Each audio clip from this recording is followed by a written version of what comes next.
안녕하세요. 오늘 4학년 연산의 발견 강의 오신 여러분 환영합니다.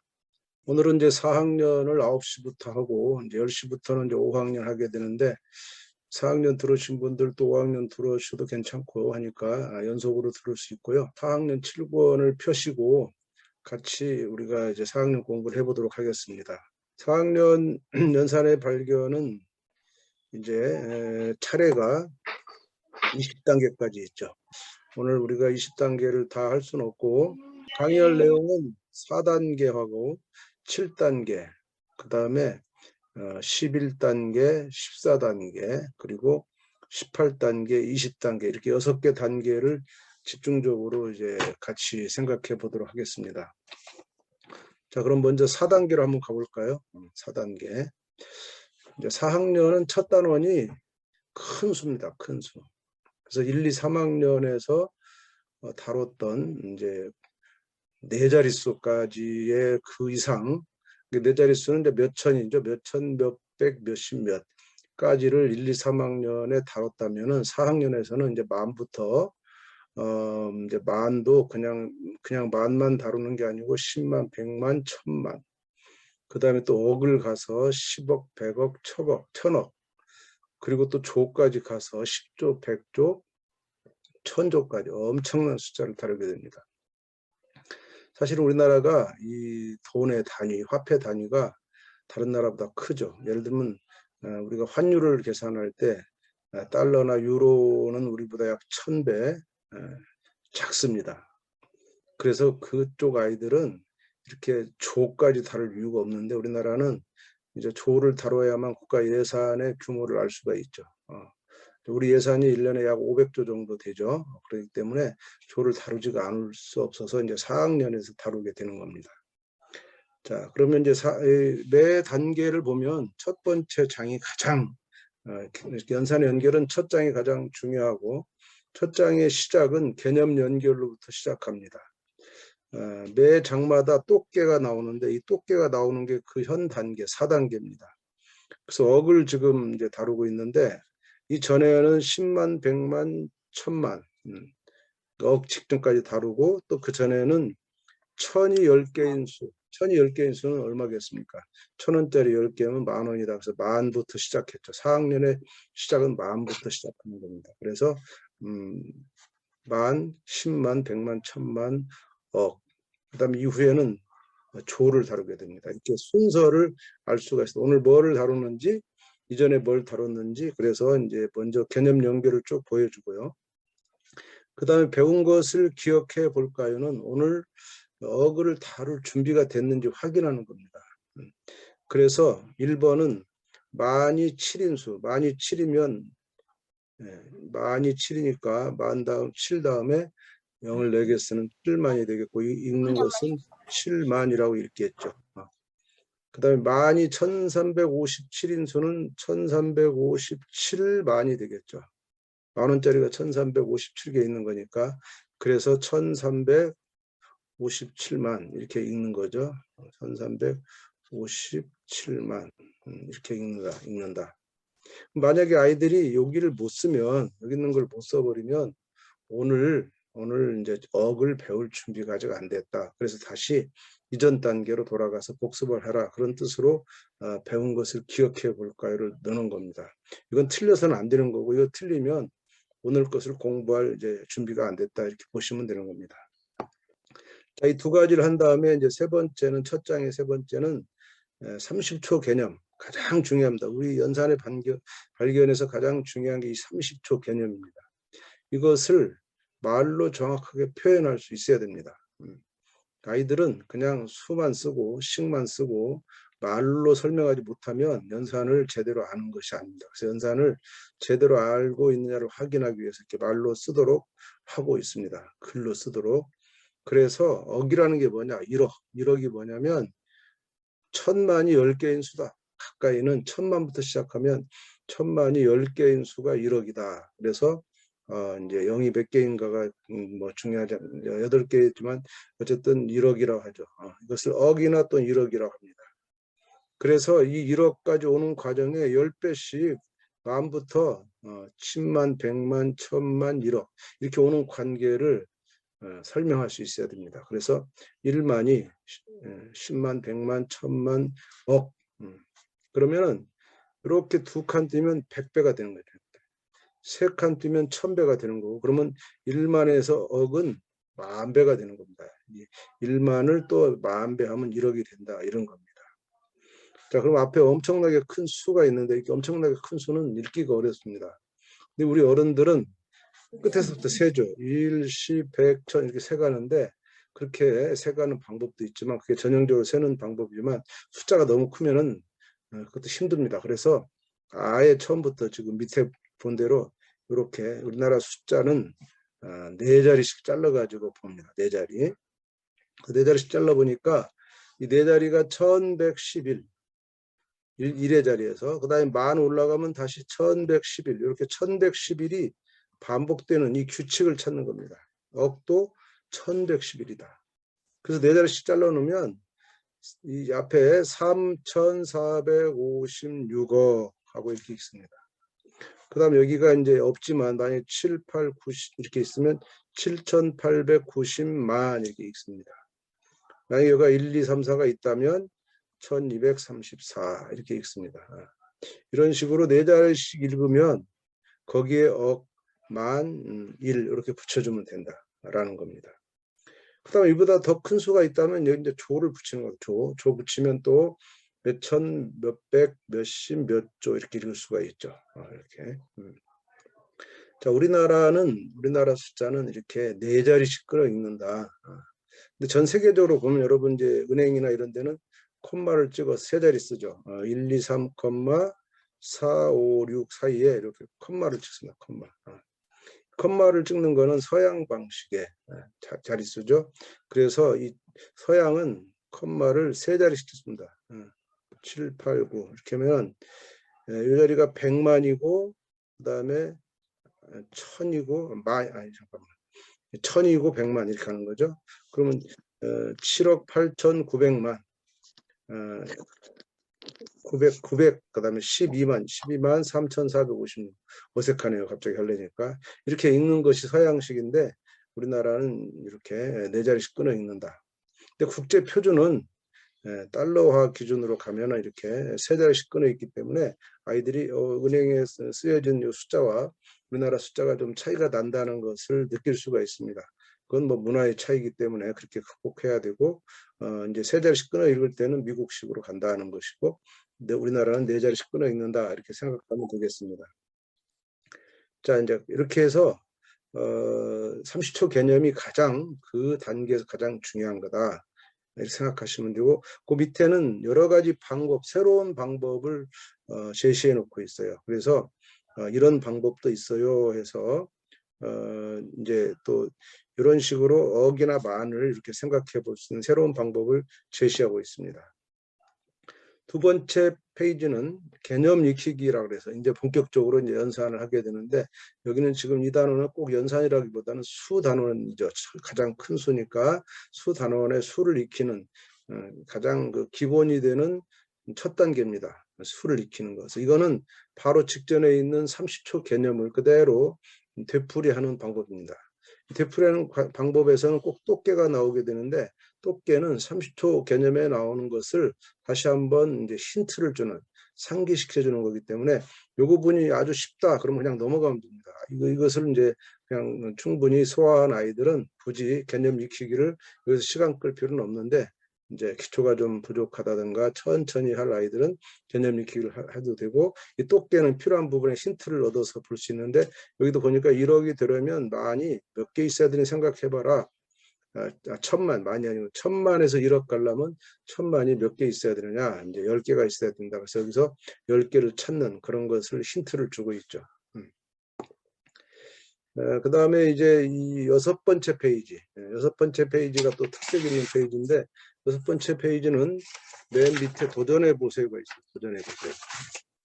도전해 보세요는 왼 두 가지로 이렇게 갈라져 있어요. 도전해 두 가지로. 왼쪽은 익힘책에 익힘책의 이제 어려운 문제 5번, 6번에 해당됩니다. 익힘책이 5번, 6번에 해당되는 문제의 성격을 띠고 있다고 보시면 됩니다. 그래서 보니까 0에서 9 수를 0부터 9까지의 수를 모두 한 분씩 사용해서 10억짜리의 숫자가 2인 가장 작은 수를 만들어라. 자, 이거 생각보다 굉장히 어렵습니다. 왜냐하면 아이들이 이거를 다짜고짜 맨 앞에 숫자가 2인 것으로 생각할 수 있는데 그게 아니고 10억짜리의 숫자가 2라고 그랬어요. 10억짜리의 숫자가 2다. 숫자는 지금 몇 개 있느냐? 10개가 있습니다. 10개. 0부터 9까지 10개 있습니다.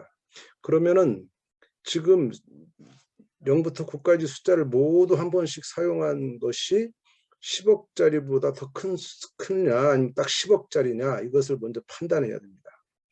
그런데 우리가 아까 4자리씩 잘라봤죠. 4자리씩. 4자리씩 4개, 4개, 그 다음에 2개가 있는 건데 10개면 이렇게 잘라지겠죠. 그때 여기가 억이고 여기가 만이니까 가장 큰 10개를 쓰는 가장 큰 자리는 10억이라는 걸 알 수가 있죠.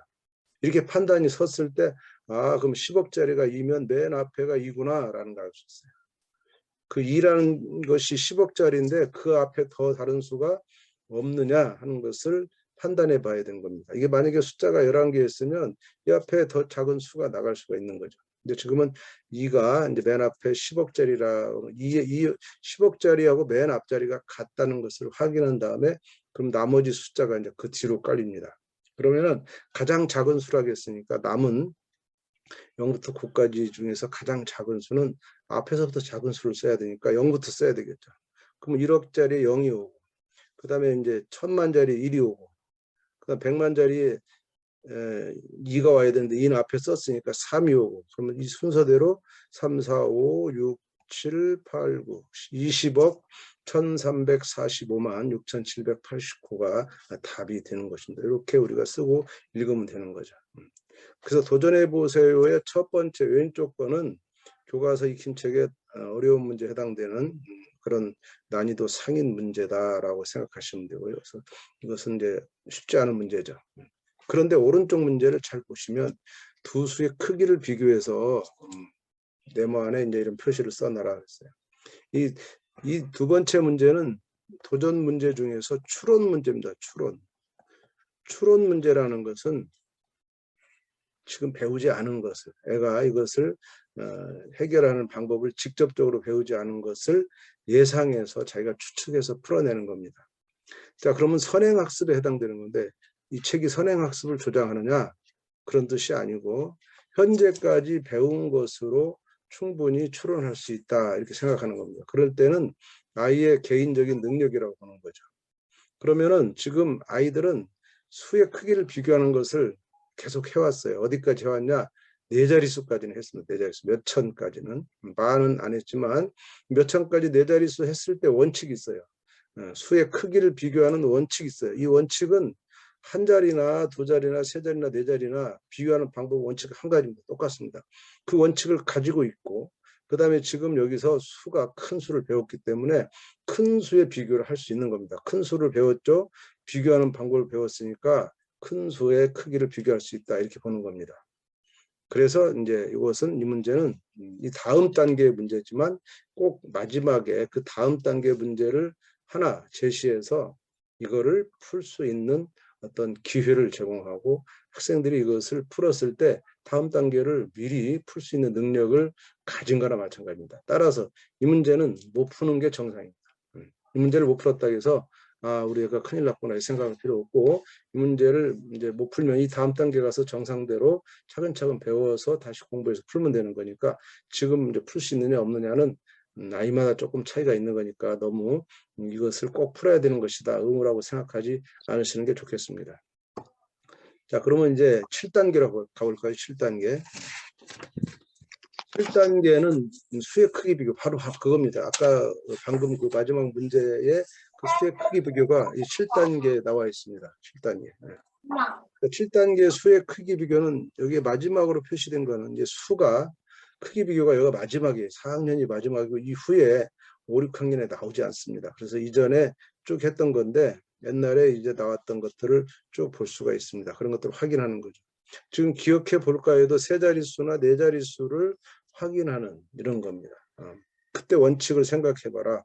그럼 예를 들면 357과 457은 왜 457이 크냐면 같은 세 자리지만 자릿수가 같을 때는 맨 앞에 가장 최고 높은 자릿수를 먼저 비교할 때 4가 3보다 크기 때문에 크다. 그런데 3번을 보면 이거는 네 자리와 세 자리입니다. 자릿수가 다를 때는 볼 것도 없이 자릿수가 큰 게 네 자릿수가 큰 겁니다. 이게 5천이 아니고 그냥 1000이었더라도 이게 더 큰 겁니다.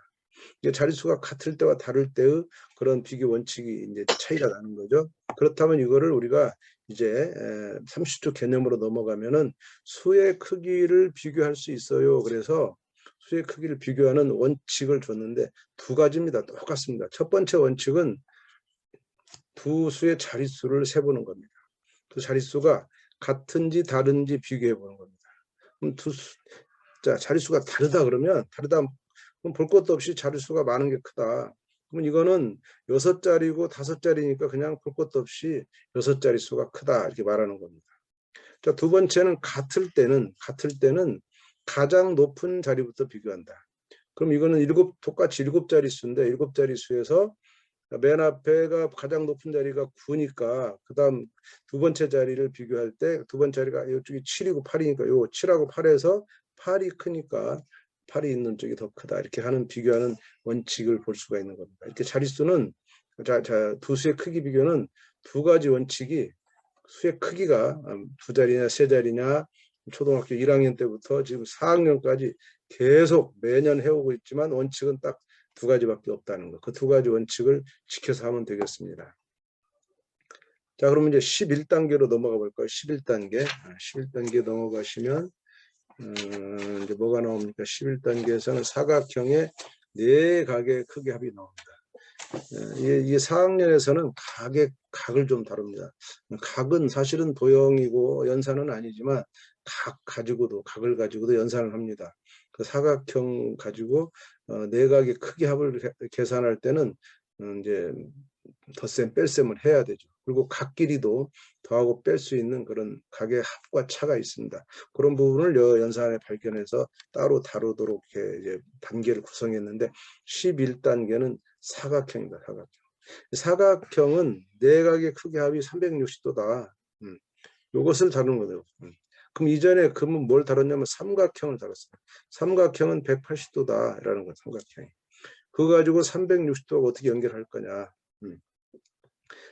이 두 가지 핵심이죠. 그렇다면은 이제 배운 것을 기억해 볼까 해서는 각의 덧셈 4학년 1학기 때죠. 그 다음에 이제 이건 각의 뺄셈 요정 각의 뺄셈 덧셈.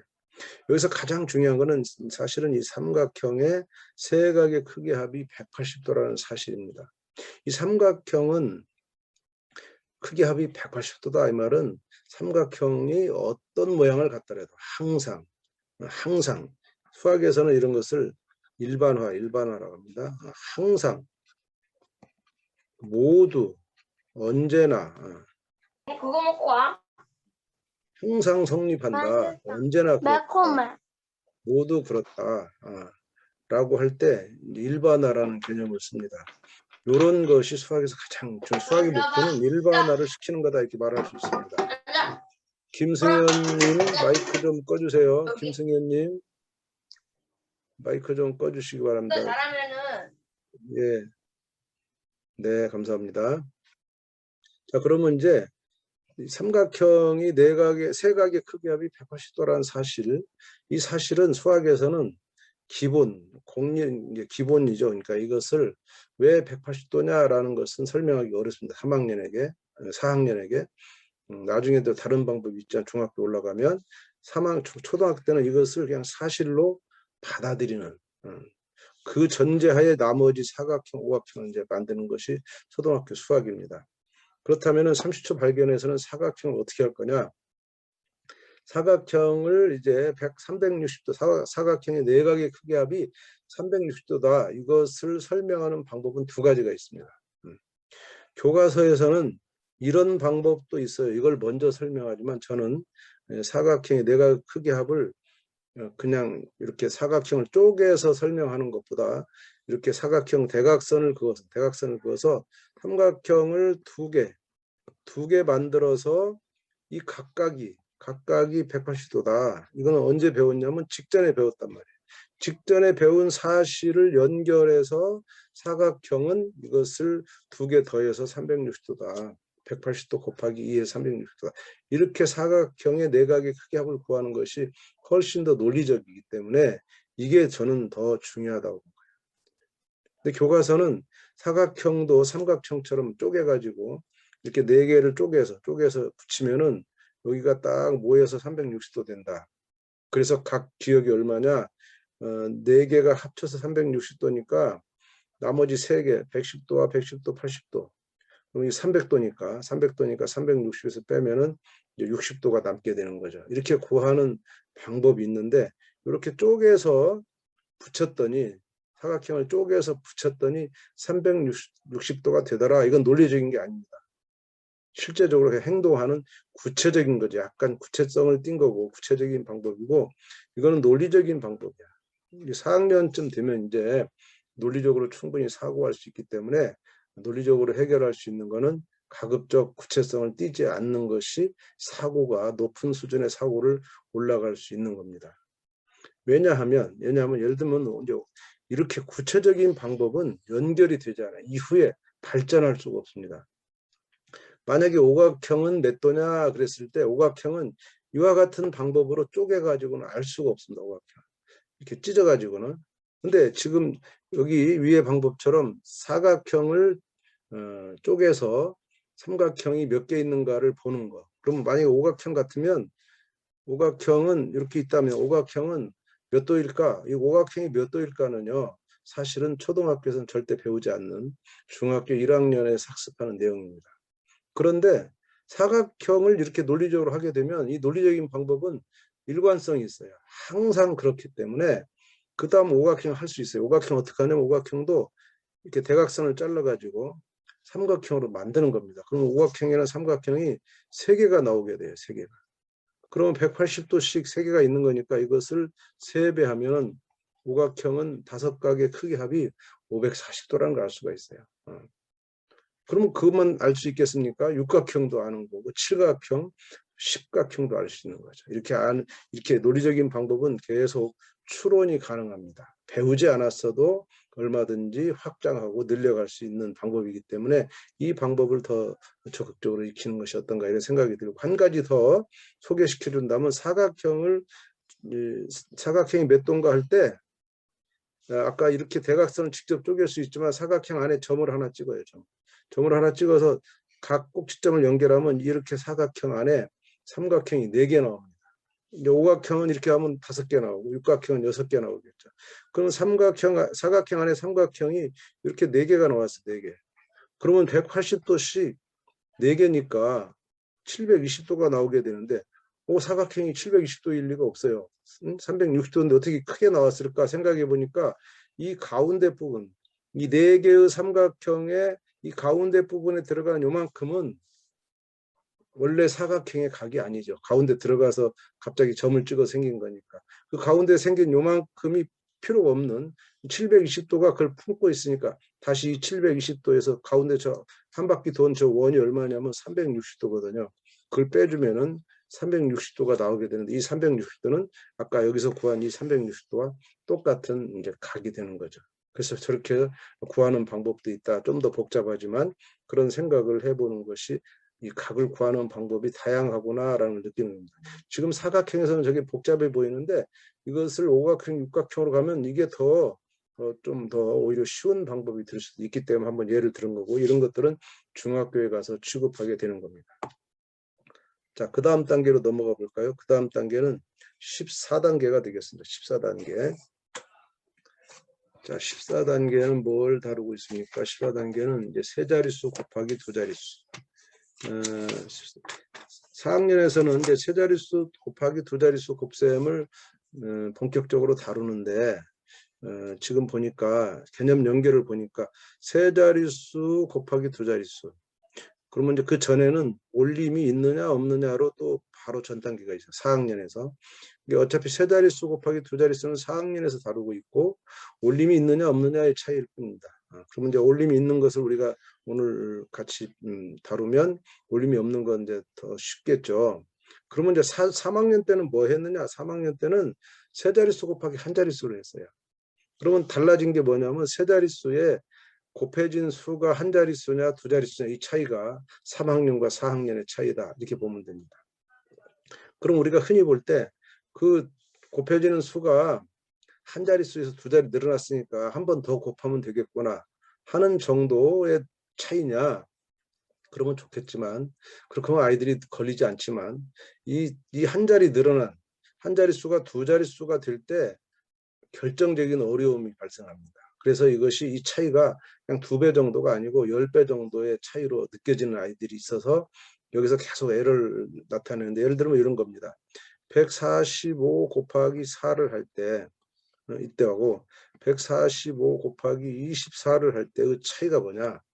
그러면 우선 여기는 뭐 다 해봤으니까 여기서 할 때는 우선 4를 곱하죠. 이 4를 곱할 때는 아까 145 곱하기 4랑 똑같습니다. 방법이, 내용이. 근데 그 다음 2를 곱해야죠. 사실은 이게 2가 아니고 24, 20이라는 거예요.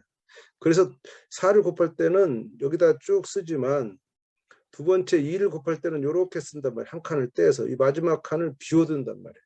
이 비워두는 것을 못 받아들이고 이해하지 못하는 기계적으로 공부하는 아이들이 이것을 연습할 때는 비워두는데 실제로 다시 계산할 때는 또 세월이 지나면 여기를 비워두는 걸 까먹고 여기서 채워 써버리면 틀리는 겁니다. 그러니까 이 자리는 그냥 비는 게 아니고 원래 0이에요. 0이 아니고 10입니다. 10. 10일 때 1의 자리가 0이죠. 그래서 20을 곱하기 때문에 이 10을 곱해야 되는데 2만 곱했기 때문에 여기가 비어있는 거예요. 근데 0을 여기다 쓰는 버릇을 가지는 것이 실수를 하지 않는 실수한 아이들을 가르치는 방법이 되겠죠. 그 정도로 여기서 이 하나가 한 번 더 곱하는 정도가 아니라 자리를 생각해야 됩니다. 1의 자리가 0이 되는 걸 생각하는 것이 아이들한테 어려운 거죠. 그런 부분이 이제 세 자리 곱하기 두 자리의 가장 어려운 부분이라고 생각할 수 있습니다. 자, 그러면 30초 개념 가보면 지금 이제 30초 개념에서는 일부러 지금 여기다가 0을 쓰는 버릇을 드리고 있습니다. 이것은 연습할 때 초기에 아이들이 이걸 배울 때는 0을 써서 가르치는 것이 일단 필요합니다.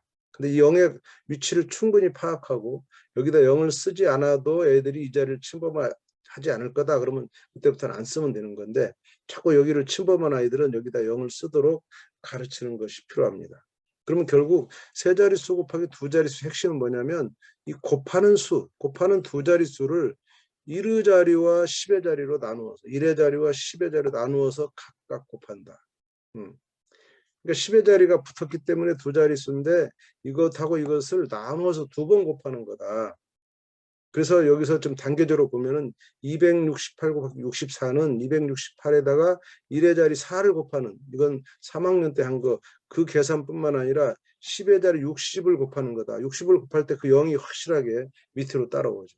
이 두 가지를 이렇게 이제 옮겼을 때 그 합이 세 자릿수 곱하기 두 자릿수 곱이구나. 이런 구조를 명확하게 아이들이 설명하고 이해할 수 있도록 하는 것이 우선 중요하고요. 근데 이 세로셈만으로 항상 하는 것이 아니고 또 가로셈도 있는데 가로셈 할 때는 64를 아예 60하고 4로 갈라서 268에 60을 곱하고 268에 4를 곱하는. 근데 이때는 1의 자리 4부터 곱하는 게 아니고 60부터 곱하는 게 일반적으로 자연스럽습니다. 왜냐하면 64가 60 더하기 4라고 쓰여지니까 먼저 268에다가 60을 곱하고 또 268에 4를 곱하는 이것은 장차 중학교 올라가면 이런 것을 분배 법칙이라고 또 배우게 됩니다. 계산하는 법칙인데 어떤 두 개의 수를 더한 거에다가 또 세 번째 수를 곱했을 때 이것을 A 곱하기 B 그 다음에 A 곱하기 C로 이렇게 각각 곱해서 더하는 이 법칙을 분배 법칙이라는데 그 방법을 사실은 쓰고 있는 겁니다. 말로 분배 법칙이라는 그 법칙을 쓰지 않지만 계산 방법은 초등학교 다 다루고 있습니다. 그래서 이 분배 법칙을 사용하게 되면 이 세로셈만 아니라 가로셈으로도 할 수 있다라는 것을 보시면 되겠습니다. 자, 그러면 네 번째 장에 가면 이제 이 개념 익히기 다음에 이제 여기는 개념 다지기입니다. 개념 다지기가 두 쪽이 있어요. 양면으로. 첫 장이 개념 익히기. 이게 이 두 번째 쪽이죠. 두 번째 쪽. 그다음에 세 번째, 네 번째 쪽은 항상 개념 다지기입니다. 그 중에 네 번째 쪽. 네 번째 쪽은 기본이 뭐냐면 쓰기입니다. 문제를 쓰는 겁니다. 문제를 쓰는 거. 풀이를 쓰는 게 아니고 문제를 쓰는 겁니다. 여태껏 우리는 연산 공부할 때 문제를 쓴 적은 없습니다. 문제는 다 주어집니다. 책에. 연산책에 주어지고 학생들은 답만 다는 것이 연산책에서 하는 일이었는데 이 책에서는 네 번째 장에 매 단계의 넷째 장에 최대한 쓰기 요건이 있는 곳은 쓰기를 강조하고 있습니다. 그래서 학생들이 쓰는 걸 굉장히 힘들어하기 때문에 첫 문제는 이렇게 아주 그 희미한 글씨로 쓰는 것을 보여줍니다. 그래서 276 곱하기 58 이 곱셈을 가로로 주고 학생들이 세로로 써보도록. 그러면 403 곱하기 27은 403을 어디다 쓰는가가 문제입니다. 이때 논리적인 사고를 해야 됩니다. 내가 이것을 아무 데나 쓸 거냐. 이 칸이 5칸인데 5칸인데 내가 쓸 숫자는 3자리, 2자리밖에 없어요. 그럼 403을 앞에서부터 쓸까? 아니면 이게 아니면 두 번째서 쓸까? 정확한 아이는 이제 세 번째 써야 된다는 거 아는데 왜냐하면 이 다음에 또 27도 마지막 두 번째 이렇게 쓰지 않으면 이렇게 해서 곱하지 않으면 이 앞에가 마지막 줄에 5자리가 나오지가 않습니다. 이 앞으로 이제 벗어나는 거죠. 그래서 어디다 쓸 거냐 이 쓰기 문제는 논리적인 사고를 하는 아이들 쓰는 자체가 논리적인 사고를 하는 것을 요구하기 때문에 이 문제 쓰는 자체도 논리적인 과정으로 아이들이 겪을 수 있고 문제를 써보면 저절로 자리 개념이 생겨나는 것을 확인할 수 있기 때문에 그런 의미로 이 책은 우리 책은 네 번째 장의 개념 다지기의 그 마지막 두 번째 장 가장 어려운 문제로 논리적인 쓰기를 강조하고 있다는 것을 느끼시면 되겠습니다. 자, 그러면 18단계로 가볼까요? 18단계. 18단계는 몇십 몇으로 나눠준다. 나눗셈이죠. 나눗셈.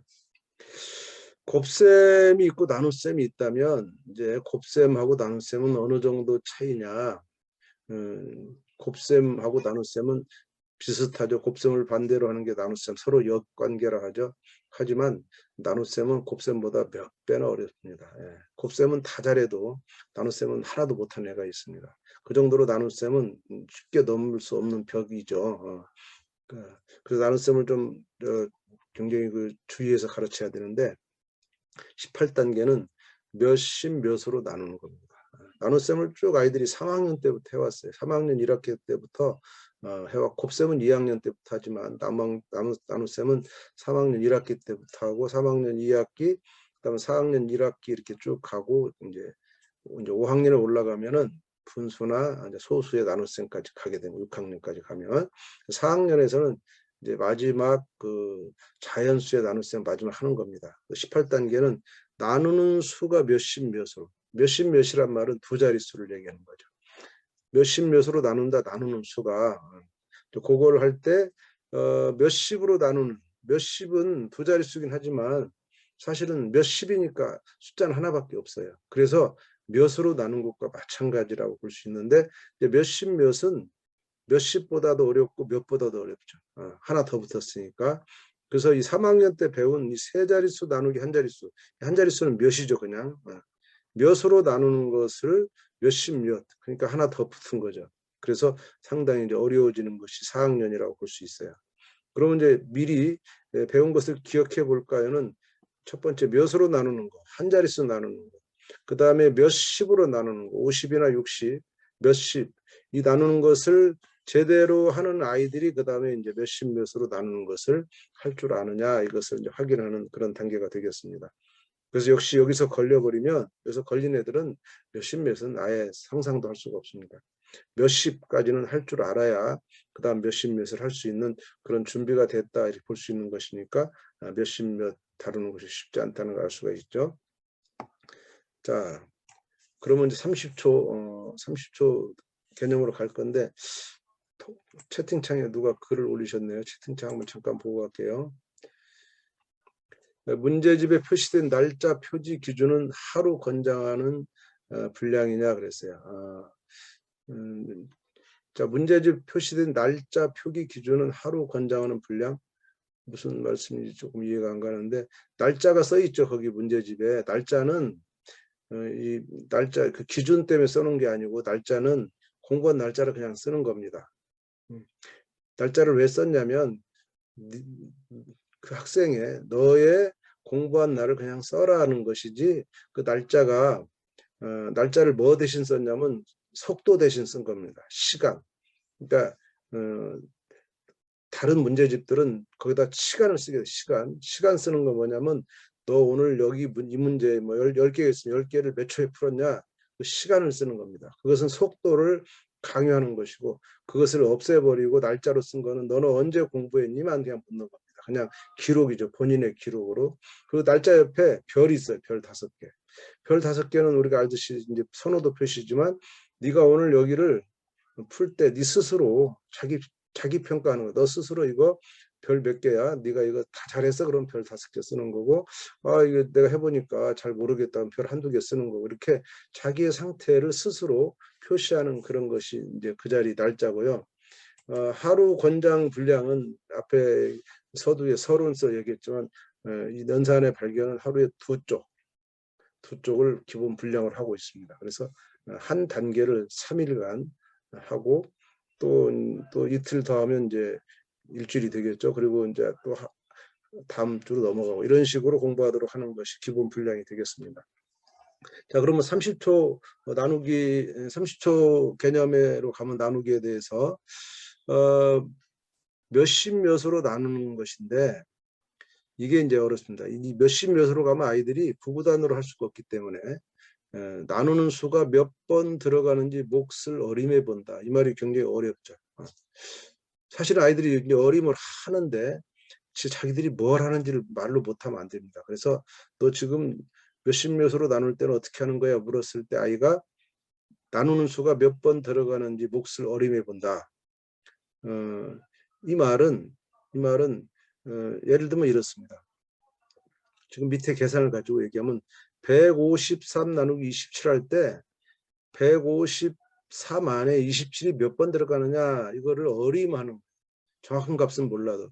그러면 대충 앞에 27에 2하고 이 앞에 15를 비교하면 7 정도, 이 7이 14니까 7 정도라고 생각하는데, 문제는 뒤에 1의 자리가 7이 또 있으니까 이 7이 14를 확실히 넘어가죠.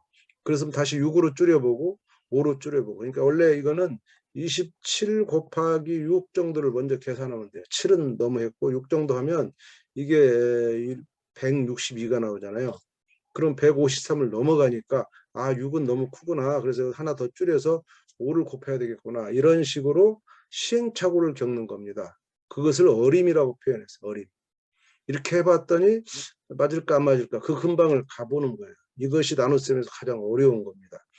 이럴 때 이제 학생들은 곱셈을 하게 돼요. 이때 나눗셈의 과정에서 곱셈을 하는 것이 나눗셈에서 어려운 부분입니다. 근데 이 곱셈이 구구단이 아니에요. 구구단보다 이제 2자리, 3자리도 곱할 때가 있으니까, 그래서 이 과정을 계속 해보는, 여기서 이제 시간이 많이 걸리고, 그것을 충분히 해내도록 보장을 해줘야만 아이들이 이 계산을 차분히 해가지고 이것이 6이 들어갈 건지 5번 들어갈 건지 이것을 판단하는 시간이 많이 걸리는 거예요. 그래서 언제까지 하냐면 나머지가 나누는 수보다 작을 때까지 나눠진다.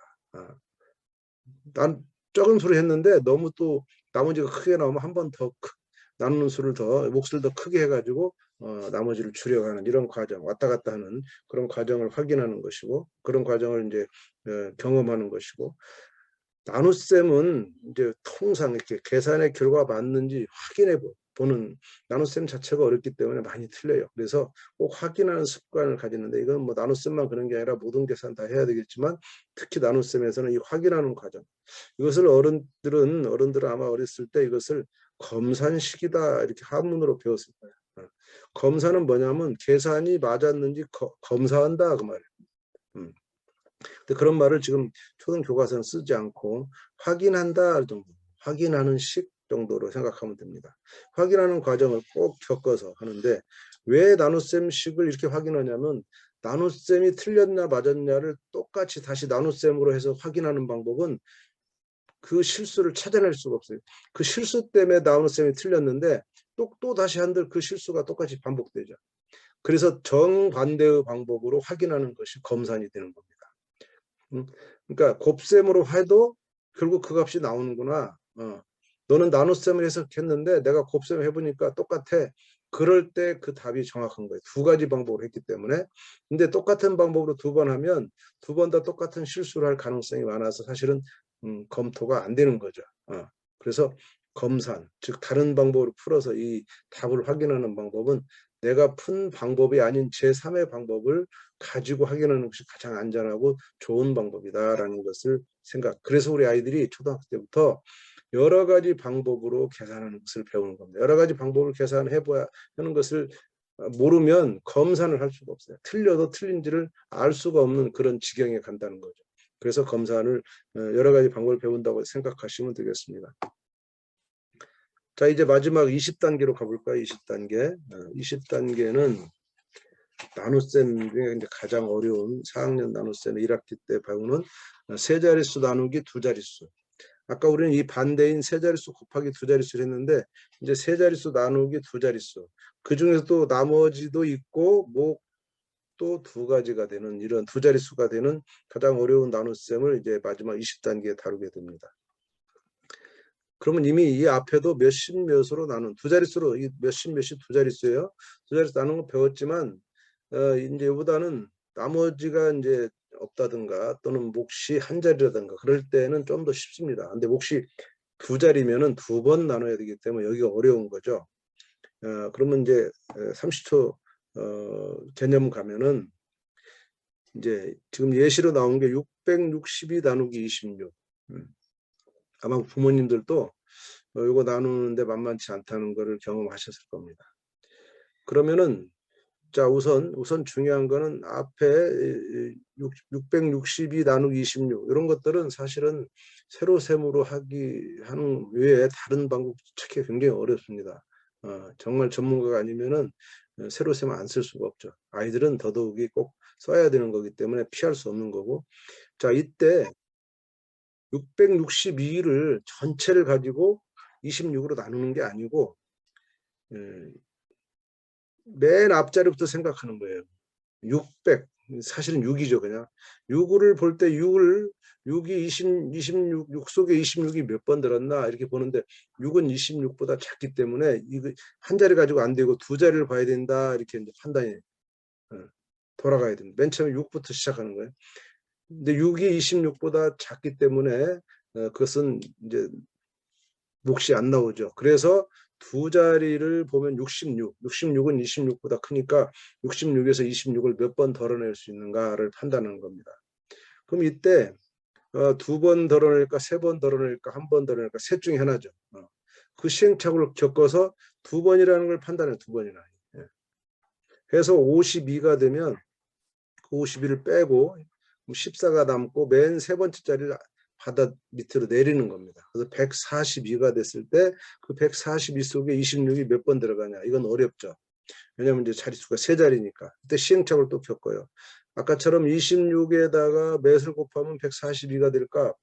2하고 14만 보면 2, 7이 14인데 뒤에 있는 6이 있으니까 140을 넘어가죠. 그러면 6번일까? 26 곱하기 6일까? 이런 시행착오를 한번 해야 돼요. 그러면 66에 36에 156이니까 142보다 커져서 6도 안 돼. 그럼 5로 해야 되겠구나. 그래서 5가 나오는 거예요. 이렇게 이런 시행착오 과정을 겪어서 나오기 때문에 이 나눗셈 하나 하는데 아이가 뭐 1, 2분의 해결을 못할 가능성이 많죠. 3분, 4분도 충분히 줘야 되고 그렇게 해서 겨우 나머지가 12가 나온다는 것을 확인할 수 있는 게 이 지금 4학년 아이들이죠. 그래서 이렇게 이것을 직접 바로 자리 맞추는 게 어렵고 그다음에 이제 또 하나 어려운 거는 요 2를 어디다 쓸 거냐 이게 어렵습니다. 2를 맨 앞에다 2를 쓰는 아이들이 있어요. 그냥 이제 계산은 똑같이 52를 하더라도 2를 여기다 써버리면 나중에 답이 이게 25 이렇게 나오는 게 아니라 200 얼마가 돼. 자릿수가 문제예요. 그래서 바로 그 마지막 나누는 자리의 끝에 맞춰서 쓴다는 거. 이것도 왜 그런지를 이제 아이들이 스스로 이해할 수 있도록 자꾸 경험시키고 말로 표현하는 것이 필요합니다. 앞에 썼을 때는 어떤 문제가 생기고 200짜리가 되는데 어떤 문제가 생길까 하는 것도 자꾸 이제 아이가 스스로 눈치채도록 하는 것이 이제 필요하죠.